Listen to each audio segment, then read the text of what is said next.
1882ஆம் ஆண்டு எட்டயபுரத்தின் ஒரு இளைத்த தெருவில் பிறந்த மகாகவி பாரதியார் 39 ஆண்டுகள் தான் இந்த உலகத்தில் வாழ்ந்தார். இளமையிலேயே காலமானவர் பாரதியார். பாரதியார் இறந்து போனார், செத்து போனார் என்றெல்லாம் நான் ஒருபோதும் சொல்ல மாட்டேன். பாரதி காலமானார் என்றுதான் குறிப்பிடுவேன். ஏனென்றால் மகாகவி பாரதியாருக்கு பிறகுதான் தமிழில் எழுத வந்த பாரதி கிருஷ்ணகுமாருக்கும் கரிகாலனுக்கும் ராகவனுக்கும் சமத்துவத்தின், விடுதலையின், மேன்மையின், சுதந்திரத்தின், ஏன் ஒற்றுமையின் வலிமையை ஒரு தலைமுறைக்கு அல்ல ஒரு யுகத்துக்கு எழுதி கொடுத்த ஒரே தொடக்க கவிஞன் பாரதி தான். 100 செய்திகள் பாரதியிடமிருந்து தான் தொடங்குகிறது. 20 நூற்றாண்டு கால தமிழ் இலக்கிய வரலாற்றில் இல்லாத அற்புதங்களை நீங்கள் பாரதியிடம் பார்க்கலாம். பாரதியின் எழுத்தில் மட்டுமில்லை, பாரதியின் வாழ்க்கையிலும் பார்க்கலாம். 1904ஆம் ஆண்டு காசியில் இருந்து திரும்பி வந்ததற்கு பிறகு எட்டயபுரம் சமஸ்தானத்தில் பாரதியார் வேலை பார்க்கிறார். நீங்கள் சொன்னால் ஆச்சரியப்படுவீர்கள். 100 ரூபாய் சம்பளம். 1904ஆம் ஆண்டு ஒரு பவுன் 3 ரூபாயோ 5 ரூபாயோ ஒரு பவுன், 100 ரூபாய் சம்பளம். அந்த வேலையை பற்றி நான் சொல்லவில்லை, பாரதியாரே சொல்கிறார். 100 ரூபாய் சம்பளம். என்ன வேலை? ஒரு வேலையும் கிடையாது. ஒரு வேலையும் இல்லாத ஒரு வேலைக்கு 100 ரூபாய் சம்பளம். மகாராஜாவை சந்தோஷப்படுத்துவதற்கு தேவையான சிங்கார ரசம் மிகுந்த பாடல்களை மகாராஜாவுக்கு பாடி காட்ட வேண்டும். மகாராஜாவுக்கு என்ன வேலை? சுற்றி இருக்கிறவர்களுக்கே வேலை இல்லை என்றால் மகாராஜாவுக்கு என்ன வேலை இருக்கும்? ஒரு வேலையும் கிடையாது. மகாராஜா சேவல் வளர்ப்பார். அந்த சேவலை மகாராஜா சண்டைக்கு விடுவார். மகாராஜா சேவலை சண்டைக்கு விடுகிற போது சுற்று கிராமத்தில் இருக்கிற யாராவது ஒரு ஏழை விவசாயி அவன் வளர்க்கிற சேவலையும் கொண்டு வந்து சண்டைக்கு நிறுத்துவான். எல்லாம் கூடி பார்த்து கொண்டிருப்பார்கள். மகாராஜா வளர்த்த சேவலும் ஒரு ஏழை சம்சாரி வளர்த்த சேவலும் போடுகிற சண்டையின் முடிவில் மகாராஜாவின் சேவல் தோற்றுவிடும். பாரதியார் எழுதுகிறார், நான் சொல்லவில்லை, மகாராஜா அந்த சேவலின் அப்பா, அம்மா, அக்காவை எல்லாம் திட்டுவார் என்று எழுதுகிறார். நீங்களாக யூகித்துக் கொள்ளுங்கள். மகாராஜா அந்த சேவலின் அப்பா, அம்மா, அக்கா, சொந்தக்காரர்களை எல்லாம் திட்டுவார். திட்டிவிட்டு தன் சேவலை வீழ்த்திய அந்த கிராமத்து சேவலுக்கு பெரும் பணம் கொடுத்து விலைக்கு வாங்கி விடுவார். ஏனென்றால் அடுத்த வாரம் நடக்கிற போட்டியில் எவன் சேவல் கொண்டு வந்தாலும் அதை இந்த சேவல் ஜெயிக்கும் என்ற நம்பிக்கையில் மகாராஜா வாங்கி விடுவார். ஆனால் அடுத்த வாரம் நடக்கிற போட்டியில் மகாராஜாவின் சேவல் மீண்டும் தோற்றுவிடும். இதை எழுதிவிட்டு பாரதியார் எழுதினார், ஒரு வார காலம் மகாராஜாவின் சகவாசத்தில் தானாகவே தோற்றுவிடும் மனநிலைக்கு சேவல் வந்துவிடும் என்று எழுதினார். இது சேரும் இடம் என்று ஒன்று இருக்கிறது பாருங்கள், அது வாழ்க்கையில் ரொம்ப ரொம்ப முக்கியமானது. தீபம் பார்த்தசாரதி ஒரு முறை எழுதியிருந்தார், வாழ்க்கையில் அதிசயங்கள் 2 என்று எழுதியிருந்தார். நம்ம உலகில் 7 அதிசயங்கள்னு சொல்கிறோம். தீபம் பார்த்தசாரதி எழுதியிருந்தார், அதிசயங்கள் 2 தான். வாழ்க்கையில் யாரை எப்போது சந்திக்கிறோம் என்பது முதல் அதிசயம். யோசித்து பாருங்கள். யாரை எப்போது பிரிகிறோம் என்பது 2வது அதிசயம் என்று எழுதினார். ஏனென்றால் சிலரை சந்தித்த பிறகு வாழ்க்கை உயர்கிறது. சிலரை சந்தித்த பிறகு, சிலரை பிரிந்த பிறகுதான் உருப்படுகிறோம். ஆனால் சிலரை பிரிந்த துன்பத்தை வாழ்நாள் முழுவதிலும் மறக்க முடியவில்லை. சகவாசம் அப்படி சாதாரணமானது இல்லை. பிச்சை எடுக்குமா யானை? யோசித்து பாருங்கள். எப்போது பிச்சை எடுக்க ஆரம்பித்தது என்று யோசித்து பாருங்கள்.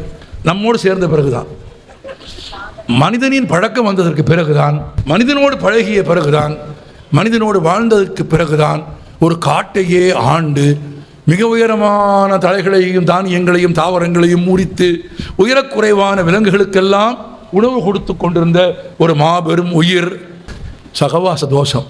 ஆனால் அதில் பாரதியார் பாதிக்கப்படவில்லை. அதுதான் இவ்வளவும் சொன்னேன். 1904ஆம் ஆண்டு இப்படி சேவல் சண்டை விட்டு சிருங்கார ரசமாக பாட்டு எழுதி கொண்டிருந்த மகாராஜாவிடத்தில் வேலை பார்த்த பாரதியாருக்கு மகாராஜா கொடுத்த சம்பளம் 100 ரூபாய். ஒரு நாள் மகாராஜா சென்னைக்கு போகிறார். எங்கள் எட்டயபுரத்திலிருந்து சென்னைக்கு போகிறார். மகாராஜா எட்டயபுரத்தில் சென்னைக்கு போனால் சும்மா போவாரா? தன் பரிவாரங்களோடு போகிறார். பரிவாரங்களில் பாரதியாரும் ஒருவர்.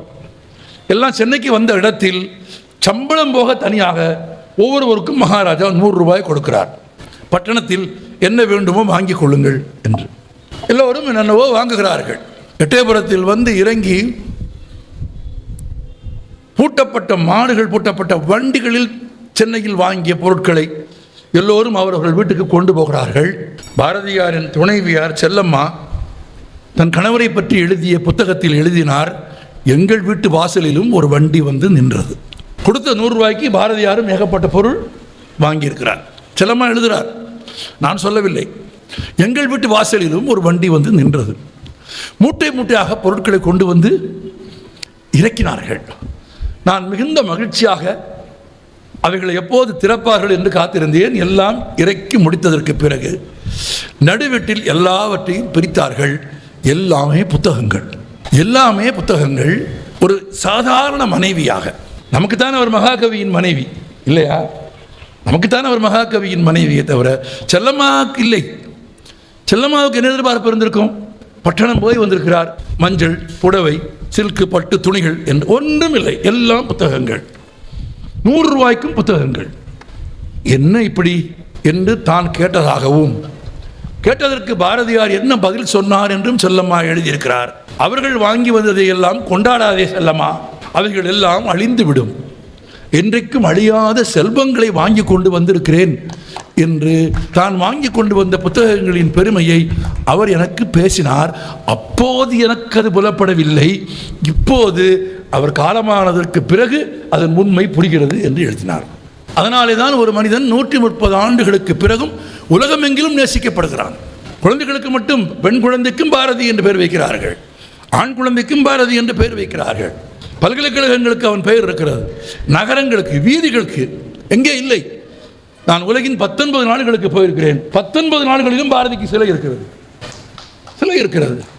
எப்படி உலகம் முழுவதிலும் ஒரு மனிதன் கொண்டாடப்படுகிறான். ஆனால் இதே சென்னையில் 1921ஆம் ஆண்டு செப்டம்பர் மாதம் 12ஆம் தேதி அதிகாலை 1:30 மணிக்கு காலமான பாரதியின் இறுதி ஊர்வலத்தில் கலந்து கொண்டவர்களின் எண்ணிக்கை 20 பேருக்கும் குறைவு. 20 பேருக்கும் குறைவான இறுதி ஊர்வலத்தில் இந்த மண்ணை விட்டு புறப்பட்டு போன மனிதன் 100 ஆண்டுகளுக்கு மேலாக உலகமெங்கிலும் வாழ்ந்து கொண்டே இருக்கிறான். ஒரு யுக புருஷனாக ஜொலிக்கிறான். ஏன்? அறிவினாலே தான், வாசிப்பினாலே தான். உங்களுக்கும் எனக்கும் வாசிக்க பாரதியார் நிறைய கொடுத்தார் என்பதை விடவும் ரொம்ப முக்கியம், பாரதியார் நிறைய வாசித்தார். இல்லாவிட்டால் யாம் அறிந்த புலவரிலே கம்பனை போல், வள்ளுவன் போல், இளங்கோ போல் பூமிதனில் யாங்கனுமே கண்டதில்லை. யாமறிந்த மொழிகளிலே தமிழ் மொழி போல் இனிதாவது எங்கும் காணோம். மனப்பாட பகுதியில் இருந்திருப்போம், அதனாலேயாவது நீங்கள் மறக்காமல் சொல்ல வேண்டும். ஆனால் இந்த பாடலில் முதல் 2 சொற்களையும் கவனியுங்கள். யாம் அறிந்த மொழிகளிலே. வாசிப்பில் அப்படி மேம்போக்காக வாசிக்கக்கூடாது. யாம் அறிந்த மொழிகளிலே என்ற அந்த 2 சொல்லிலேயே எனக்கு வாசிக்கிற போது ஒரு கேள்வி பிறக்கிறது. யாம் அறிந்த மொழிகளிலே என்று ஒருவன் பாடினால் அவன் எத்தனை மொழிகள் அறிந்து வைத்திருந்தான் என்கிற கேள்வி அதில் இருக்கிறது. அவரது வரலாற்றை தேடி படித்தால் 39 வயதுக்குள் 9 மொழிகளில் எழுதவும் பேசவும் படிக்கவும் கற்றிருந்த பாரதியார் எழுதுகிறார், யாம் அறிந்த மொழிகளிலே. ஒரு பரந்த வாசிப்பு தான் பாரதியை மாபெரும் கலைஞனாக உருவாக்குகிறது. பாரதியார் கவிதை எழுதியிருக்கிறார், பாரதியார் தமிழில் உரைநடை எழுதியிருக்கிறார். இப்போது அதிகம் கொண்டாடப்படும் ஹைக்கூ என்கிற அந்த புதிய நவீன கவிதையின் தொடக்கமான வசன கவிதையை பாரதியார் எழுதியிருக்கிறார். பாரதியார் சிறுகதை எழுதியிருக்கிறார். பாரதியார் ஒரு நாவல் எழுதுகிறார். அதை பாதியில் எழுதுகிற போதே அவர் காலமாகிவிட்டார். பாரதியார் மொழிபெயர்ப்பு செய்திருக்கிறார். பாரதியார் பத்திரிகை நடத்தியிருக்கிறார். யோசித்து பாருங்கள், பாரதி ஒரு கவிஞன், ஒரு சிறுகதை எழுத்தாளன், ஒரு நாவலாசிரியன், ஒரு மொழிபெயர்ப்பாளன், ஒரு நாடகாசிரியன், ஒரு பேச்சாளன், ஒரு பாடகன், ஒரு கவிஞன், ஒரு விடுதலை போராட்ட வீரன். இவ்வளவு 39 ஆண்டுகளுக்குள் 19ஆம் நூற்றாண்டுக்கு முன்பு தமிழ் இலக்கியத்தில் ஆன்ம விடுதலை என்ற சொல் இருந்ததே தவிர அரசியல் விடுதலை என்ற சொல் கிடையாது. அந்த சொல்லை முதலில் அறிமுகப்படுத்தியது பாரதியார். ஏனென்றால் நாடு அடிமைப்பட்டு கிடந்தது. நம் செல்வங்களை ஆங்கிலேயர்கள் திருடிக்கொண்டே போனார்கள். நான் பிரிட்டிஷ் மியூசியத்திற்கு போயிருக்கிறேன். உங்களுக்கு ஆச்சரியமான உண்மை சொல்கிறேன், வியப்பு தருகிற, வாழ்நாளில் ஒரு முறையேனும் போய் பார்க்க வேண்டிய ஒரு அருங்காட்சியகம் அது. அதில் மாற்று கருத்தில்லை. British museum, but nothing British there. உங்களுக்கு எவ்வளவு பேருக்கு புரிஞ்சதுன்னு எனக்கு தெரியல. நம் செல்வங்கள் எல்லாம் கொள்ளை போய் கொண்டிருந்த ஒரு காலத்தில் ஒரு கவிஞன் தமிழில் முதன்முறையாக எழுத பாட வந்தான். பொழுதெல்லாம் எங்கள் செல்வம் கொள்ளை கொண்டு போகவோ நாங்கள் சாகவோ என்று பாடி அரசியல் விடுதலையை தமிழர்களுக்கு அறிமுகம் செய்து வைத்த பெருமை பாரதியாருக்குத்தான் உண்டு. அவருக்கு முன்பு யாரும் அதை செய்யவில்லை. அரசியல் விடுதலையை பாடிய பாரதியார் அதோடு நிற்கவில்லை. அடுத்த கட்டமாக எழுதி சொன்னார், ஏழை என்றும் அடிமை என்றும் எவனும் இல்லை இந்தியாவில், சாதி மதங்களை பாரோம், உயிர் ஜென்மத்தில் தேசம் எதினராயினின் வேதியராயினும் ஒன்றே, வேறு குலத்தினராயினும் ஒன்றே, எல்லோரையும் சமமாக பார்க்க வேண்டும், எல்லோரையும் சமமாக நடத்த வேண்டும், எல்லோரிடத்திலும் சமமாக வாழ வேண்டும் என்று கற்றுக் கொடுத்த சமூக விடுதலையின் தொடக்கம் மகாகவி பாரதியார். அவர் எழுதியது மட்டுமில்லை, அதுபோல வாழ்ந்தார். புதுச்சேரியில் இஸ்லாமியர்களுக்கான தேநீர் கடையில் இந்துக்கள் போய் டீ குடிக்க மாட்டார்கள். ஆனால் ஒரு இஸ்லாமியனின் கடையில் தேநீர் குடிப்பது இழுக்கு என்று இந்துக்கள் நம்பிய ஒரு காலத்தில் பிறப்பால் வைதிக குடும்பத்தில் பிறந்த பாரதியார் அந்த இஸ்லாமியர்களின் தேநீர் கடையில் போய் ரகசியமாக அல்ல, வாசலில் ஒரு நாற்காலியை எடுத்து போட்டுக்கொண்டு தேநீர் வாங்கி வைத்துக்கொண்டு எல்லோரும் பார்க்க குடிப்பார். அது மட்டும் இல்லை, தமிழிலேயே முதன்முறையாக ரொம்ப முக்கியமான செய்திகள் இதெல்லாம். சைவர்கள் தமிழில் கவிதை எழுத தெரிந்தால் சிவனை பற்றித்தான் பாடுவார்கள், வைணவனுக்கு தமிழ் தெரிந்தால் பெருமாளை பற்றித்தான் பாடுவார்கள். எங்கிருந்தோ வந்து இங்கு தமிழ் படித்த ஜோசப் கான்ஸ்டைன் பெஸ்கி என்கிற வீரமாமுனிவர் கூட தேம்பாவணி தான் எழுதினார். குமரப்புலவர் சீராபுராணம் எழுதினார். இன்னும் சுருக்கமான வார்த்தைகளில் சொல்கிறேன், இங்கே தமிழில் கவிதை எழுத வந்த எல்லோரும் அவரவர்கள் தெய்வத்தை பற்றி மட்டும்தான் பாடினார்களே தவிர 20 நூற்றாண்டு கால தமிழ் இலக்கிய வரலாற்றில் எல்லா தெய்வங்களுக்கும் தன் தமிழை தாரை வார்த்து கொடுத்த ஒரே கவிஞன், ஆன்ம விடுதலை பாடிய ஒரே கவிஞன் பாரதி. அவனுக்கு தெய்வங்கள் சமம், மனிதர்கள் சமம். தாழ்த்தப்பட்ட சமூகத்தை சேர்ந்ததாக கருதப்பட்ட கனகலிங்கம் என்கிற தன் நண்பனையும் சில நண்பர்களையும் தன் வீட்டுக்கு அழைத்து வந்து அமர வைத்து அவர்களுக்கு பூணூல் போடுகிறார், தாழ்த்தப்பட்டவர்களுக்கு. ஆனால் பாரதியார் பூணூல் அணிந்ததே இல்லை. அவர் கழட்டி போட்டார், அவர் கழட்டி ஹேங்கரில் மாட்டிட்டார். இவங்க 6 பேருக்கும் பூணூல் போடுறார். காயத்ரி மந்திரன் சொல்லி அமோகமாக ஒரு பூணூல் கல்யாணத்தை 6 பேருக்கு நடத்தி வச்சு செல்லம்மாவை சமைக்க சொல்லி தன் வீட்டிலேயே இலை போட்டு பரிமாறுகிறார், அவர்களை சாப்பிட வைக்கிறார். அப்போ கனகலிங்கம் கேட்கிறார், சாமி இது அப்படிங்கிறார், எப்போதும் போட்டுக்கொண்டு இன்று முதல் நீ பிராமணன், யாராவது கேட்டால் நான் சொன்னேன் என்று சொல். ஆனால் அவர் அணிந்து கொண்டதில்லை. அவர் அணிந்து கொண்டதில்லை என்பதை நான் சொல்லவில்லை, அவரை தேடி அவரை கண்டுபிடிக்க வேண்டும் என்று தலைமறைவாக இருந்த காலத்தில் சுவரட்டி ஒட்டிய பிரிட்டிஷ்காரர்கள் எழுதினார்கள், அவர் பிராமணர் ஆனால் பூணூல் அணிந்திருக்க மாட்டார் என்று எழுதினார்கள். மகளின் திருமணத்தின் போது கூட அவர் பூணூல் அணியவில்லை. அந்த காலம் வழக்கப்படி மகளை மடியில் அமர்த்தி கன்னிகாதானம் செய்து கொடுக்க வேண்டும். ஊரில் இருக்கிற எல்லாரும் சொல்கிறார்கள், மகளின் திருமணம் நடக்க வேண்டுமானால் நீ சட்டை இல்லாமல் பூணூல் அணிந்து மகளை மடியில் அமர்த்தித்தான் கல்யாணம் செய்து கொடுக்க வேண்டும். அப்படி நீ செய்ய சம்மதிக்காவிட்டால் மகளின் திருமணம் நடக்காது. மனைவி அழுகிறார், மைத்துனர் கெஞ்சுகிறார், எல்லாரும் சொல்லுகிறார்கள், ஊர் வற்புறுத்துகிறது. அது நாள் வரையில் 1904ஆம் ஆண்டிலிருந்து 1919ஆம் ஆண்டு வரையில் 15 ஆண்டுகளுக்கு மேலாக இந்த புற அடையாளங்களை எல்லாம் துறந்து விட்ட ஒரு மகாகவி, அவைகளையெல்லாம் கடந்து போய் நின்ற ஒரு மகாகவி மகளின் திருமணத்திற்காக அதை அணிந்து கொண்டால் மட்டும்தான் மகளின் திருமணம் நடக்கும் என்கிற ஒரு இக்கட்டான சூழல் வருகிறது. பாரதி உறுதியாக மறுக்கிறார். உறவும் சுற்றமும் கண்ணீர் விட்டு அழுகிறது. ஊர்க்காரர்கள் மிரட்டுகிறார்கள், கல்யாணம் நின்றுவிடும். என்ன சொல்கிறாய்? ஒரு கட்டத்திற்கு பிறகு மகளின் திருமணம் நடக்க வேண்டும் என்பதற்காக எப்போதும் பாரதியார் சட்டையை கழட்ட மாட்டார். அவருடைய வாழ்க்கை வரலாற்றை எழுதி எல்லோரும் எழுதியிருக்கிறார்கள். அவர் கொஞ்சம் மெலிந்த தேகம், அதனால் சட்டை இல்லாமல் இருப்பது பாரதிக்கு எப்பவுமே பிடிக்காது. எப்பவும் ஒரு மேலே ஒரு சட்டை போட்டு ஒரு கோட்டு போட்டுட்டு தான் இருப்பார். சட்டை இல்லாமல் பிறந்த மேனையோடு பாரதியை யாரும் பார்த்ததில்லை. இதை இன்னொரு சந்தர்ப்பத்தில் பாரதிதாசன் சொன்னார். நான் இடையிட்டு அதை சொல்வதற்காக ஞாபகம் வைத்துக் கொள்ளுங்கள். பாரதியார் காலமானதற்கு பிறகு திருச்சியில் வாழ்ந்த செல்லம்மா பாரதியை பார்ப்பதற்கு திருலோக சீதாராமோடும் ஆவே கிருஷ்ணசாமி ரெட்டியாரோடும் போன பாவேந்தர் பாரதிதாசன் அந்த வீட்டிற்குள் நுழைந்த உடனேயே திருலோக சீதாராமும் ஆவே கிருஷ்ணசாமி ரெட்டியாரும் வழக்கமாக செல்லம்மாவை பார்த்தால் தோளில் இருக்கும் துண்டை எடுத்து இடுப்பில் கட்டி தாய்க்கு ஒப்பான செல்லம்மாவின் கால்களை தொட்டு வணங்குவார்கள். இருவரும் வணங்கிவிட்டு திரும்ப பார்த்தால் பகுத்தறிவு இயக்கத்தில் சேர்ந்து சுயமரியாதையின் உச்சத்திலே இருந்த பாரதிதாசனை காணவில்லை. எங்கேன்னு திரும்ப பார்த்தா காணோம். எங்கேன்னு பார்த்தா நெடுஞ்சான் கிடையாக 6 அடி 4 அங்குல உயரமுள்ள குஸ்தி பயில்வான் என்று பெயர் பெற்ற பாரதிதாசன் செல்லம்மாவின் காலில் நெடுஞ்சான் கடையாக விழுந்து கும்பிடுகிறார். வெளியே வந்ததற்கு பிறகு அவர் சார்ந்த பகுத்தறிவு இயக்கத்தைச் சேர்ந்த நண்பர்கள் சிலர் பகடி செய்து அப்படி ஒரு பெண்ணின் காலில் போய் நீங்கள் விழலாமா என்று கேட்டபோது பாரதிதாசன் சொன்ன பதில் என்ன தெரியுமா உங்களுக்கு? யோ, உமக்கு என்னையா தெரியும், இந்த உலகத்திலேயே எங்கள் ஐயரை முழுசா பார்த்தது அந்த அம்மா மட்டும்தாயான்னு சொன்னார் பாரதிதாசன். இந்த சொற்களுக்கு பின்ன எவ்வளவு கனிவும் குழைவும் இருக்கும் பாருங்கள். அப்படி தன் உடலை எப்போதும் திறந்து வைக்க கூச்சப்படுகிற கோட் அணிந்து கொண்டிருக்கிற பாரதியை வற்புறுத்தி சட்டையை கழட்டி பூணூல் போட வைக்கிறார்கள்.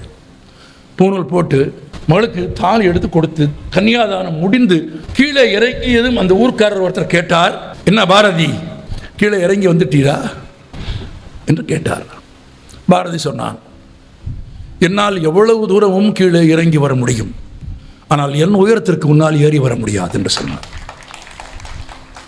நான் சொன்ன வார்த்தையை நினைவில் வைத்துக் கொள்ளுங்கள். எந்த ஊர் அவரை ஊரை விட்டு வெளியே தள்ளி வைத்ததோ, எந்த ஊர் அவரை பட்டினி போட்டதோ, எந்த ஊர் குடத்தில் சோறை ஒழித்து வைத்து அவர் மனைவி அவருக்கு கொடுக்க போன போது கொடுக்கக்கூடாது என்று தடுத்ததோ, அந்த தீர்ப்பை எழுதியவர்கள் யார் பெயரும் வரலாற்றில் இல்லை. ஊருக்கு வெளியே ஒதுக்கி வைக்கப்பட்டவனின் பெயர்தான் உலகமெங்கும் முழங்கிக் கொண்டிருக்கிறது. ஏன்? அவன் அரசியல் விடுதலையை பாடினான், ஆன்ம விடுதலையை பாடினான், எல்லோரும் சமம் என்ற சமூக விடுதலையை பாடினான். அதை விட வியப்பு, இங்கு கூடியிருக்கிற பெண் மக்களே, நீங்கள் தெரிந்து கொள்ளுங்கள், எந்த பெண்பால் புலவரும் பாடாத பெண் விடுதலையை தமிழில் முதலில் பாடியது மகாகவி பாரதியார் தான். பெண் விடுதலை அவர் தான் பாடினார், எந்த பெண்பால் புலவரும் பாடவில்லை. இன்னும் சொல்ல போனால் 1914-19 பாரதி பெண் கல்வியை பற்றி பாடிய போது பெண்களுக்கு என்று பள்ளிக்கூடமே தமிழ்நாட்டில் கிடையாது, ஆரம்ப பள்ளிக்கூடம் கூட கிடையாது. ஒரு குறைந்தபட்ச பள்ளிக்கூடம் கூட இல்லாத தமிழ் சூழலில் பட்டங்கள் ஆழ்வதும் சட்டங்கள் செய்வதும் பாரினில் பெண்கள் நடத்த வந்தோம் என்று பெண்ணின் விடுதலையை, பெண் விடுதலையை, அரசியல் விடுதலையை, சமூக விடுதலையை, ஆன்ம விடுதலையை, மானுட விடுதலையை முழங்கி பாடியவர் பாரதியார் தான். நான் உங்களுக்கு சொல்கிறேன் நண்பர்களே, 1915ஆம் ஆண்டு நல வருஷம் கார்த்திகை மாதம் ஒரு புதன்கிழமை இரவு புதுச்சேரியை ஒரு புயல் தாக்குகிறது. நிறைய வீடுகள் தரைமட்டமாகி விடுகிறது. ஏழை எளியவர்கள் சாப்பாட்டுக்கு வழி இல்லாமல் நிற்கிறார்கள். பாரதியும் அவன் நண்பர்களும் சேர்ந்து வசதி உடையவர்களின் வீடுகளிலே போய் அரிசி வாங்கிட்டு வந்து அதை பொடித்து குருணையாக்கி கஞ்சி ஆக்கி எல்லாவற்றையும் இழந்த மக்களுக்கு குடிப்பதற்கு கொடுக்கிறார்கள். கஞ்சி கொடுக்கிறார்கள். கஞ்சி காய்ச்சி வந்து விட்டது. எல்லோரும் கூடியிருக்கிறார்கள். எல்லோருக்கும் கஞ்சி கொடுத்து கொண்டிருக்கிறார்கள். நண்பர்கள் தேடுகிறார்கள், பாரதியை காணவில்லை. எங்கே பாரதி என்று கேட்கிறார்கள். 4-5 பேரை அழைத்துக் கொண்டு பாரதி எங்கோ போய்விட்டார் என்கிறார்கள். எங்கே போனார் என்று விசாரிக்கிறார்கள். விசாரித்து என்ன நடந்தது என்று பின்னால் பாரதி வரலாற்று ஆசிரியர்கள் எழுதுகிறார்கள். பசித்த மக்களுக்கு கஞ்சி கொடுப்பதற்கு ஏற்பாடு செய்துவிட்டு பாரதி தன் நண்பர்களோடு புறப்பட்டு போய் புயலில் மரங்கள் எல்லாம் கீழே சாய்ந்த பிறகு மரங்களில் கூடி கட்டியிருந்த பறவைகள் பல மழையில் நனைந்து, காகங்கள், குருவிகள், பல பறவைகள் மழையில் நனைந்து வேறு வழி இல்லாமல் விரைத்து இறந்து கிடந்த பறவைகளின் உடல்களை நண்பர்களோடு போய் சேகரித்து அந்த இறந்த பறவைகளின் எல்லாவற்றின் உடலையும் புதுச்சேரி முழுவதிலும் நடந்து போய் சேகரித்து மனிதர்களுக்கு செய்வது போல் இறுதிச் சடங்கு செய்தார் பாரதியார் என்று எழுதியிருக்கிறார்கள். அப்படி செய்தவன் எழுதியிருக்கிறான் காக்கை குருவி என்ற ஜாதி என்று எழுதியிருக்கிறான். ஒன்றை எழுதுவதற்கு ஒரு யோக்கியதை வேண்டும் இல்லையா? ரொம்ப முக்கியம். அது எழுதுவதை விடவும் எழுதுவதற்கான யோக்கியதை ரொம்ப முக்கியம். எழுதுவது போல வாழ்வது, எழுதுவது போல வாழ்ந்திருப்பது. ஆமாம், பாதகம் செய்பவரை கண்டால் பயங்கொள்ளலாகாது பாப்பா. ஒரு தவறு நடந்தால் அந்த கணமே அறச்சீற்றத்தோடு எதிர்க்க வேண்டும் என்கிற பண்பை எழுதியது மட்டும் பாரதியின் சிறப்பில்லை, கடைப்பிடித்ததும் பாரதியின் சிறப்பு. ஒன்றுமில்லை, இதே மாதிரி ஒரு ஊரில் கிராமத்தில் நாடகம் நடக்குது. நாடகத்துக்கு பாரதியார் நண்பர்களோடு போகிறார். அது ஒரு துன்பியல் நாடகம். ஆமாம், ட்ராஜடியான ட்ராமா. நண்பர்கள் பாரதியார் எல்லாம் உட்காந்து பார்த்துக்கிட்டு இருக்காங்க. நாடகத்தினுடைய கடைசி காட்சி. கடைசி கதாநாயகன் விஷம் அறிந்து விட்டு ஒரு பாடல் பாடிவிட்டு செத்து போக வேண்டும். இதுதான் நாடகத்தினுடைய அமைப்பு, எதிர்பார்க்கப்பட்ட அமைப்பு. அவன் விஷம் குடிக்கிறான். ஊரே துக்கமாக பார்க்கிறான். அவன் ஒரு பாட்டு பாடுகிறான், யாருக்காக. அது மாதிரி ஒரு பாட்டு பாடி முடித்தான். 2வது பாட்டும் பாடுறான். எல்லாரும் அப்படியே பொறுமையாக சபை நாகரிகம் கருதி அமைதியாக பார்த்துட்டு இருக்காங்க. அவன் 3வது பாட்டு பாட ஆரம்பித்தான். பாரதியார் எந்திரிச்சார். விஷம் குடித்து விட்டாய் அல்லவா, செத்துப்போ, அவ்வளவுதான், ஒரு தயக்கம் இல்லை. விஷம் குடித்து விட்டாய் அல்லவா, செத்துப்போ, உயிரோடு இருந்து விஷத்தையும் கேவலப்படுத்தாதே, தொடர்ந்து பாடி இசையையும் கேவலப்படுத்தாதே. இவ்வளவுதான் அந்த கணம், அந்த நிமிஷத்தில் அப்படியே ஒரு தயக்கமும் இல்லை. உள்ளத்தில் உண்மை ஒளி உண்டாயின் வாக்கினிலே ஒளி உண்டாம், அது இருந்தது பாரதிக்கு. இதே சென்னையில் காந்தியை பார்க்க போகிறார். காந்தி இடத்தில் என்ன கேட்கிறார், நாளை பொதுக்கூட்டத்தில் பேசுகிறோம், நீங்கள் தலைமை தாங்க முடியுமா? காந்திக்கு அவர் யாருன்னே தெரியாது, அங்கே நின்றவர்களும் அறிமுகப்படுத்தலை. இன்னும் சொல்ல போனால் யாரையும் உள்ளே விடக்கூடாது, முக்கியமான கூட்டம் என்று 1919ஆம் ஆண்டு அந்த கூட்டம் நடக்கிறது. வெளியே 2 பேர் காவல் இருக்கிறார்கள். ஒன்று மகாதேவ தேசாய், காந்தியின் உதவியாளர், இன்னொன்று அக்ரஹாரத்து அண்ணா என்று அழைக்கப்பட்ட வா ராமசாமி என்கிற வாரா. வாரா ஏற்கனவே பாரதியின் சீடர். 2 பேரும் வெளியே காவல் நிற்கிறாங்க. உள்ள காந்தி மிக முக்கியமான தலைவர்களோடு ஆலோசனை நடத்தி கொண்டிருக்கிறார். யாரையும் உள்ளே விடக்கூடாது என்று உத்தரவு. 2 பேர் காவல். பாரதியார் வருகிறார். வாரா எழுதுகிறார், தடுத்து நிறுத்த வேண்டும் என்றுதான் நான் நினைத்தேன். ஆனால் மின்னலை போல பாரதியார் உள்ளே போய்விட்டார். அது மட்டும் இல்லை, என்னவாய் வாரா, எப்படி இருக்கிறீர்கள் என்று கேட்டபடியே தடுத்து நிறுத்துவதற்கான அவகாசமே இல்லாமல் பாரதியார் உள்ளே போய்விட்டார். உள்ளே போனது மட்டும் இல்லை, போனால் காந்தி ஒரு திண்டில் அமர்ந்திருப்பார். அது சௌரியத்திற்காக அல்ல, நம்ம தரையில் அமர்ந்தால் அவர் ஒரு மெலிந்த தேகம் வலிக்கும், அதுக்காக திண்டில் உட்காந்துருப்பார். எல்லாரும் மரியாதைக்கு திண்டுக்கு வெளியே கீழே உட்காந்துருப்பாங்க. பாரதி அப்படிலாம் இல்லை, நேராக போனார், அந்த திண்டிலேயே அமர்ந்து கொண்டார். மிஸ்டர் காந்தி, ஆங்கிலத்தில் மிஸ்டர் காந்தி, நாளை திருவல்லிக்கேணியில் ஒரு பொதுக்கூட்டத்தில் நாம் பேசுகிறோம், நீங்கள் தலைமை தாங்க முடியுமா? வந்தவர் யார் என்று யாரும் சொல்லவில்லை. ஆச்சரியமான உண்மை பாருங்கள், இவன் யாரு, எதற்காக உள்ளே விட்டீர்கள், இவர் யார் என்று காந்தியும் கேட்கவில்லை. பெரிய மகான்கள், மாமனிதர்கள் ஒருவரை ஒருவர் அறிந்து கொள்கிறார்கள். காந்தி சொல்கிறார், ஒரு நிமிடம் மகாதேவ், நாளைக்கு நமக்கு என்ன வேலை என்று கேட்கிறார். காந்தியினுடைய நிகழ்ச்சி நிரலை தேடி பார்த்து விட்டு மகாதேவதையை சொல்கிறார், நாளை நீங்கள் ஹிந்தி பிரச்சார சபாவில் பேசுகிறீர்கள், நாளை மறுநாள் என்று காந்தி கேட்கிறார். மகாதேவ மகிழ்ச்சியோடு சொல்கிறார், நாளை மறுநாள் ஒரு வேலையும் இல்லை. காந்தி சொல்கிறார், நாளை என்னால் வர முடியாது, நாளை மறுநாள் நான் வருகிறேன் என்று சொல்கிறார். நீங்கள் இன்றைக்கு நடக்கிற சமூக அரசியல் நிகழ்ச்சிகளை அதிகாரத்தில் இருப்பவருக்கு கீழே கை பணிந்து நிற்கிறவர்களை எல்லாம் கற்பனை செய்து கொண்டு இந்த காட்சியை பார்க்க வேண்டும். இந்திய அரசியலின் உச்சமாக அறியப்பட்ட காந்தி சொல்கிறார், அவர் யார் என்று தெரியாமலேயே காந்தி சொல்கிறார், நாளை என்னால் வர முடியாது, நாளை மறுநாள் நான் வரலாம் என்று இருக்கிறேன், வரலாமா என்று காந்தி கேட்கிறார். நாம இருந்தால் அல்லது இந்த காலத்தில் என்ன சொல்லியிருப்போம், ஐயா வந்தாலே போதும். இல்லை, பாரதி சொல்லவில்லை. நாளை வர முடியுமா? நாளை என்னால் வர முடியாது, நாளை கூட்டம் திட்டமிட்டபடி நடக்கும். யார் சொல்றா? பாரதி. அடுத்த வார்த்தை சொல்றேன், உமக்காக பாரத மாதா காத்து கொண்டிருக்க மாட்டாள், உமக்காக பாரத மாதா காத்து கொண்டிருக்க மாட்டாள், நாளைய கூட்டம் திட்டப்படி நடக்கும், உங்களுடைய இயக்கத்திற்கு என்னுடைய ஆசீர்வாதங்கள். போயிட்டாரு. எவ்வளவு வேகமாக வந்தாரோ அவ்வளவு வேகமாக போயிட்டாரு. போன பிறகுதான் காந்தி கேட்டார், ஹூ இஸ் திஸ் அப்படின்னு. அப்புறம் தான் சொன்னாங்க, he is a Tamil poet. அடுத்த கணம் காந்தி சொன்ன வார்த்தை, take care of him. But nobody took care. அடுத்த முறை 1921ஆம் ஆண்டு மறுமுறை காந்தி தமிழ்நாட்டிற்கு வந்தபோது பாரதி இல்லை, பாரதி காலமாகி இருந்தார். பாரதி இல்லை, காலமாகி விட்டார் என்கிற செய்தியை வாராவிடத்திலே தான் கேட்டு தெரிந்து கொள்ளுகிறார் காந்தியார். இப்போ வாரா சொல்கிறார், இன்னும் சில தினங்களில் செப்டம்பர் 12ஆம் தேதி வருகிறது, அவரது நினைவு நாளை நாங்கள் கொண்டாட போகிறோம், நீங்கள் தமிழ்நாட்டிற்கு வந்திருக்கிறீர்கள், எனவே அவருடைய நினைவு நாளுக்கான ஒரு அஞ்சலி குறிப்பை, ஒரு வாழ்த்து செய்தியை நீங்கள் எங்களுக்கு எழுதி தர வேண்டும் என்று வாரா காந்தி இடத்தில் கேட்கிறார். காந்தி சொல்கிறார், அவசியம் எழுதி தருகிறேன், ஆனால் உங்கள் மொழியின் மாபெரும் கவிஞனுக்கு நான் உங்கள் மொழியிலே தான் அஞ்சலி செலுத்த வேண்டும் என்று விரும்புகிறேன். எனவே நான் எப்படி தமிழில் அஞ்சலி குறிப்பை எழுத வேண்டும் என்று எனக்கு நீங்கள் எழுதி காட்டுங்கள், அதுபோலவே அதை பார்த்து நான் எழுதுகிறேன் என்றார். நான் சொல்வதை நீங்கள் காட்சிப்படுத்தி பாருங்கள் மனதுக்குள். தமிழ் எழுத தெரியாத, தமிழில் படிக்க தெரியாத காந்தியிடத்தில் பாரதி ஞாபகார்த்த பிரயத்தனங்களுக்கு என் ஆசீர்வாதங்கள் மோகா காந்தி என்று ஒரு காகிதத்தில் எழுதி கொடுக்கிறார்கள். புதிதாக பள்ளிக்கூடத்தில் சேர்ந்து ஆ ஆ எழுதுகிற ஒரு குழந்தை போல அந்த பேப்பரை பார்த்து பார்த்து தமிழில் பாரதி ஞாபகார்த்த பிரயத்தனங்களுக்கு என் ஆசீர்வாதங்கள் மோகா காந்தி என்று காந்தி தமிழ் கவிஞனுக்கு தமிழில் எழுதிய அஞ்சலி குறிப்பின் அசல் கடிதம் மதுரை காந்தி மியூசியத்தில் இருக்கிறது. போனால் பாருங்கள். அப்படி ஒரு யுக கவிஞனாக ஒரு மனிதன் வாழ்ந்திருக்கிறான். நான் நிறைவாக ஒரு செய்தி உங்களுக்கு சொல்ல விரும்புகிறேன். பக்தி இலக்கியத்திலும் 20 நூற்றாண்டு கால தமிழ் இலக்கியத்தில் யாரும் செய்யாத புதுமையை செய்த முதல் புலவன் பாரதி மட்டும்தான். வேறு யாரும் செய்யலை. 20 நூற்றாண்டு கால பக்தி இலக்கியத்தையும் நீங்கள் எடுத்துக்கொண்டால் பாடுகிறவர் ஆணாக இருந்தாலும் தன்னை பெண்ணாக உருவகித்து இறைவனை ஆணாக வைத்துத்தான் பாடுவார்கள். என்றால் ஆன்மீகத்திலே புருஷ சூக்தம் என்று ஒன்று உண்டு.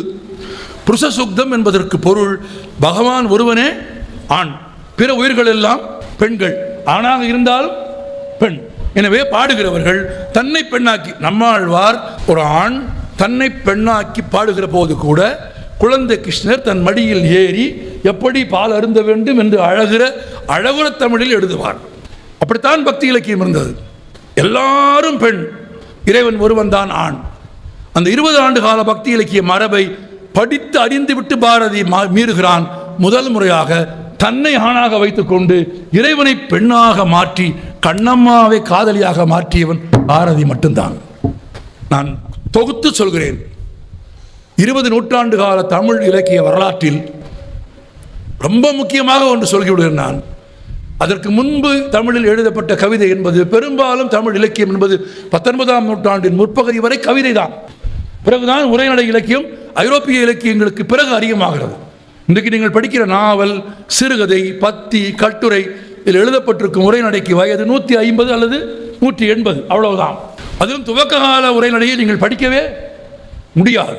ஏறக்குறைய சமஸ்கிருத சொற்கள் கலந்த மணிப்பிரவாள நடையிலே தான் பழைய உரைநடை இருந்தது. அப்படி இல்லாமல் தமிழை தமிழாக எழுதிய உரைநடைக்கு சொந்தக்காரர் பாரதியார். அதற்கு முன்பு எழுதப்பட்ட கவிதையை படித்து பொருள் புரிந்து கொள்வதற்கு ஒருவர் துணை வேண்டும். ஒரு தமிழாசிரியன், ஒரு உரையாசிரியர் உதவி இல்லாமல் ஒரு தமிழ் பாடலை நீங்கள் புரிந்து கொள்ளவே முடியாது. இப்போ நான் ஒரு பாட்டு சொல்கிறேன். எனது அடங்கை இனி வளவதுங்க அருள் எனது மகிழ்ந்து இரவு கனவினடை தனது அடங்கள் மிசை நகம் நடந்த குறி தடவு வீர்கடைகள் திறமினோ. தமிழ் தான். முடிதகிர் பிசைந்த காந்தள் மெல் விரல் கழுவுறு கலிங்கம் களா அதிடி தான் தொடர்ந்து இட்டு தீம்புளி பாகர் இனிது என உண்டலின். தமிழ் தான். ஆனால் ஒரு ஆள் வேணும் கூட. ஒரு கோனார் நோட்ஸ் இல்லாமல் நகரவே முடியாது. அப்படி இருந்த தமிழ் கவிதையில் முதன் முறையாக ஓடி விளையாடு பாப்பான்னு எழுதுனது யாரு? அதுக்கு கோனார் நோட்ஸ் உங்களுக்கு வேணுமா? செந்தமிழ் நாடென்னும் போதினிலே இன்பத்தேன் வந்து பாயுது காதினிலே. போச்சா? முடிஞ்சா? ஓடி விளையாடு பாப்பா. நாம் இருக்கும் நாடு நமது என்பது அறிந்தோம். காக்கை குருவி எங்கள் ஜாதி, நீள் கடலும் மலையும் எங்கள் சுற்றம், நோக்கும் திசையெல்லாம் நாமன்றி வேறில்லை, நோக்கு களியாட்டம். உரையாசிரியரின் உதவி இல்லாமல் எழுதுகிறவனும் வாசிக்கிறவனும் நேருக்கு நேர் கைகுலுக்கி கொள்ளும் ஒரு படைப்பை தந்த பெருமை யாருக்கு உண்டு? பாரதி. அப்படியானால் மொழிக்கு விடுதலை கொடுத்தது யார்? பாரதியார். என் மொழிக்கு விடுதலை, என் சமூகத்திற்கான அரசியல் விடுதலை, என் சமூகத்தில் ஏற்றத்தாழ்வுகளை போக்கும் சமூக விடுதலை, என் சமூகத்தின் பெரும்பான்மையான பெண்களுக்கான பெண் விடுதலை, மனதில் எல்லாவற்றையும் தெய்வமாக கருதும், எல்லா தெய்வங்களையும் சமமாக கருதும் ஆன்ம விடுதலை என்று அன்பு, பாசம் எல்லாவற்றையும் தொகுத்து ஒரு யுகத்தின் கவிஞனாக பாரதி மலர்ந்தான் என்பதை மறந்து விடாதீர்கள். ஏதோ ஒரு தேசபக்தி பாடல்களை எழுதிய ஒரு 400 பக்கங்களுக்கு புத்தகம் எழுதிய ஒரு கவிஞன் என்று குறைத்து மதிப்பிடாதீர்கள். உரைநடையெல்லாம் படித்து பாருங்கள். கவிதையில் நீங்கள் பார்க்கும் பாரதியை விடவும் 100 மடங்கு உயர்ந்த பாரதியை நீங்கள் உரைநடையில் பார்ப்பீர்கள். ஒரே ஒரு சின்ன உதாரணம் சொல்கிறேன். இன்றைக்கு கூட ஒரு சமூக பிரச்சனை தான் அது. ஆனால் 100 ஆண்டுகளுக்கு முன்பு மிகப்பெரிய பிரச்சனை. உங்களுக்கு தெரியும், 5 வயதில் 7 வயதில் 9 வயதில் 4 வயதில் குழந்தைகளுக்கு திருமணம் செய்து வைத்து விடுவார்கள். திருமணமான கொஞ்ச நாளிலேயே ஏதோ ஒரு காரணம் பற்றி அவன் இறந்து போனால், அந்த மாப்பிள்ளை இறந்து போனால், பருவமடைவதற்கு முன்பே கணவன் இறந்து போனால், அந்த பெண் குழந்தை தன் வாழ்நாள் முழுவதிலும் என்னவாக இருக்க வேண்டும்? விதவையாக இருக்க வேண்டும். அவளுக்கு உணவு கட்டுப்பாடு உண்டு, அவளுக்கு சமூக கட்டுப்பாடு உண்டு, அவளுக்கு உடல் கட்டுப்பாடு உண்டு, அவளுக்கு மனக்கட்டுப்பாடு உண்டு. அவள் ஒரு மூலையிலே தான் இருக்க வேண்டும். நீங்கள் சொன்னால் ஆச்சரியப்படுவீர்கள். ஏறக்குறைய 1919ஆம் ஆண்டு இந்தியா முழுவதிலும் இருந்த 24 வயதுக்கு குறைவான இளம் பால்ய விதவைகளின் எண்ணிக்கை 4 லட்சம். 4 லட்சம். அதிலும் 4 வயதுக்கு கீழே இருந்த விதவைகளின் எண்ணிக்கை 2000. 5 வயதில் இருந்து 9 வயதுக்கு உட்பட்ட பெண் விதவைகளின் எண்ணிக்கை 9000. திருமணமான 3வது நாள் தோட்டத்தில் விளையாட போன மாப்பிள்ளை பையன் பாம்பு கடித்து இறந்து போனால் 5 வயதான அந்த பெண் குழந்தை, பருவமடையாத பெண் குழந்தை 90 வயது வரையிலும் விதவையாகத்தான் வாழ வேண்டும் என்று விதித்த போது அந்த குழந்தைகளுக்கு மறுமணம் செய்து வைத்து ஒரு புதிய வாழ்க்கையை உண்டாக்க வேண்டும் என்ற ஒரு குரலை, ஒரு இயக்கத்தை தமிழில் தொடங்கிய முதல் பெருமை பாரதியாருக்கு தான் உண்டு. யாருக்கும் கிடையாது. துணிஞ்சு எழுதினார். அப்ப காந்தி எழுதினார் இந்த பிரச்சனையின் தீவிரத்தை தெரிந்து கொண்டு. என்ன தெரியுமா காந்தி எழுதினார்? அந்த காலத்தில் ஒரு 15 வயசுல ஒரு பையனுக்கு கல்யாணம் பண்ணி வச்சிருவாங்க, 10 வயசுல பண்ணி வச்சிருவாங்க. அவனுக்கு ஒரு 25 வயசு ஆகிற போது அவனுடைய முதல் மனைவிக்கு 15 வயசா இருக்கும். 15 வயதாக இருக்கிற அப்போதுதான் பருவமடைந்த உடல் வளர்ச்சி முழுதும் அடையாத அந்த பெண் குழந்தை பிரசவத்தின் போதோ குழந்தை பேற்றின் போதோ இறந்து போவாள். அது தனி, அதை பற்றி தனியாக பேச வேண்டும். பிரசவத்தின் போது முதுகெலும்பு முறிந்து இறந்து போன பெண் குழந்தைகளின் எண்ணிக்கை மட்டும் 30,000 என்றான். அப்ப இந்த கணவன் என்ன செய்வான்? அவன் மறுமணம் செய்து கொள்வான். அப்படித்தானே நம்ம ஊரில் தானே வழக்கம். காந்தி எழுதினார், விதவைகளின் எண்ணிக்கையை குறைப்பதற்கு என்ன வழி என்றால், விதவைகளுக்கு மறுமணம் செய்து வைக்க வேண்டும். இளைஞர்கள் மனமும் வந்து அவள் விதவை என்று 4 வயதுங்க. 4 வயதில் திருமணமாகி பருவமடையாமல் சில வாரங்களிலேயே கணவனை இழந்த ஒரு பெண்ணை திருமணம் செய்து கொள்வதில் என்ன மனத்தடை இருக்க வேண்டும்? அவளை மனமுவந்து கல்யாணம் செய்து கொள்ள வேண்டும் என்று ஒரு நாவல் எழுதினார் பாரதியார். அந்த நாவலுக்கு பேர் சந்திரிகையின் கதை. நாவலே எழுதினார். அந்த நாவலை இன்னும் சுவாரஸ்யமாக நான் சுருக்கமாக சொல்கிறேன். அந்த சந்திரிகை வாழ்ந்த ஊரில் ஒரு நாள் பூகம்பம் வருது. இந்த ஊருக்கு விருந்தாளி வர மாதிரி எழுதுகிறார் பாரதியார். குற்றாலத்திற்கு அருகே வேளாண்குடி என்ற கிராமம் இருந்தது. அந்த கிராமத்திற்கு ஒரு நாள் பூகம்பம் வந்தது. பூகம்பத்தில் ஊரின் எல்லா பகுதிகளும் அப்படியே இருக்க அக்ரஹாரம் மட்டும் அழிந்து போனது என்று எழுதினார். அடுத்த வரி எழுதினார், அக்ரஹாரத்திலும் எல்லோரும் செத்து போக நம் கதையின் கதாநாயகி சந்திரிகையும் 10 வயது நிரம்பிய இளம் விதவை விசாலாட்சியை மட்டும் உயிர் பிழைத்துக் கொண்டார்கள் எழுதினார். அப்படி 2 பேர் மட்டும் ஏன் உயிர் பிழைத்துக் கொண்டார்கள்னா, விசாலாட்சிக்கு பாரதியார் மறுமணம் செய்து வைக்க விரும்பினார். தான் மறுமணம் செய்து கொள்ள வேண்டும் என்று விரும்புவதற்காக அந்த கதையில் 10 வயது நிரம்பிய விசாலாட்சி தென்காசியை விட்டு சென்னைக்கு வந்து அந்த காலத்தில் பாரதியார் பணியாற்றிய சுதேசமித்திரன் பத்திரிகையை நடத்திய ஜி சுப்பிரமணிய ஐயர் 12 வயதில் விதவையான தன் மகளுக்கு சாதி, உறவு, ஊர் எல்லாவற்றையும் எதிர்த்து மறுமணம் செய்து வைத்தார் என்பதற்காக அந்த பெண் தென்காசியிலிருந்து புறப்பட்டு சென்னைக்கு வந்து ஜி சுப்பிரமணிய ஐயரை பார்த்து, உங்கள் மகளுக்கு திருமணம் செய்து வைத்ததை போல் நீங்கள் எனக்கும் ஒரு மறுமணம் செய்து வைக்க வேண்டும் என்று கேட்பதாக எழுதினார்.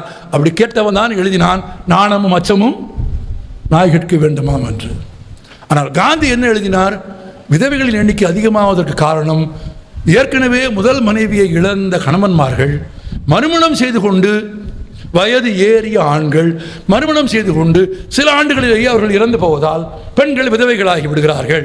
எனவே வயது ஏறிய ஆண்கள், வயது ஏற 25-30 வயசு, வயது ஏறிய ஆண்கள் பெண்களை மறுமணம் செய்து கொள்ளாமல் இருந்தால் விதவைகளின் எண்ணிக்கை குறையும்னு காந்தி எழுதுகிறார். இதை படித்தவங்கெல்லாம் பாராட்டுறாங்க. பாரதி கட்டுரையில் எழுதுகிறான், மிஸ்டர் காந்தி, இதே வார்த்தை தான், மிஸ்டர் காந்தி பெண் விதவைகளின் எண்ணிக்கையை குறைப்பதற்கு ஆலோசனை கேட்டால் ஆண் விதவைகளின் எண்ணிக்கையை அதிகரிப்பதற்கு ஆலோசனை சொல்லுகிறீர். முடிஞ்சு போச்சு. ஆமாம், பெண் விதவைகளின் எண்ணிக்கையை குறைப்பதற்கு ஆலோசனை கேட்டால் ஆண் விதவைகளின் எண்ணிக்கையை அதிகரிப்பதற்கு ஆலோசனை சொல்கிறீர். உமது யோசனை காரிய சாத்தியமற்றது, பயனற்றது. மன உறுதியுடன் தீரமுடன் இளைஞர்கள் முன் வந்து விதவையாக இருக்கிற குழந்தைகளையும் இளம் பெண்களையும் திருமணம் செய்து கொள்வது ஒன்றுதான் இந்த பிரச்சனைக்கு தீர்வு என்று நேர்பட பேசிய, நேர்பட எழுதிய ஒரு மகா கவிஞனின் யுகம் எது? நான் நினைப்பது போல், நீங்கள் நினைப்பது போல் ஒரு மணி நேரத்திற்குள்ளெல்லாம் நீங்கள் பாரதியை அடக்கிவிடவே முடியாது. நான் சொல்லியிருப்பது மிக மிக மிக மிக குறைவானது.